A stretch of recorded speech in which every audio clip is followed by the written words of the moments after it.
Hello friends, ये देखो आज मैंने मंगवाया है एक बोया का माइक और मैं इसकी अनबॉक्सिंग कर दिया हूँ। करने के बाद वीडियो बना रहा हूँ, तो मैं देखते हैं इसमें क्या क्या हमें दिया है। ये बॉक्स दिया है और इसके अंदर एक बोया का स्टिकर दिया गया है। ये देखिए बोया के स्टिकर दिए गए हैं, बहुत ही अच्छे दिख रहे हैं ये। और ये माइक बोया का जो ये माइक है उसके रखने के लिए एक बोया का एक कवर भी दिया है। काफ़ी अट्रैक्टिव लग रहा है ये बोया कवर। आप सब कुछ को इस कवर में रख सकते हो। अब देखते हैं बोया का माइक। ये है बोया का माइक। इसमें ये हमारा जैक है, ऑडियो जैक में ये इंसर्ट हो जाएगा। और ये हमारा पावर पैक है, इसमें हमने एक बैटरी को इंसर्ट कर दिया है। और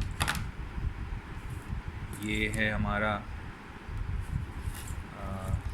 इनपुट है, हमारे ऑडियो इनपुट यहीं से होगा। हमने इसमें एयर फिल्टर को भी इंसर्ट कर दिया है।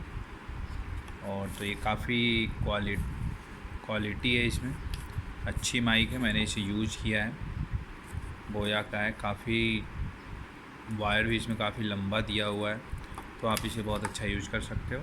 तो ये था हमारा अनबॉक्सिंग। और बोया मैंने ये फ़्लिपकार्ट से ऑर्डर किया था। और इसमें वारंटी कार्ड भी मिले हैं हमें। तो ओके, थैंक यू।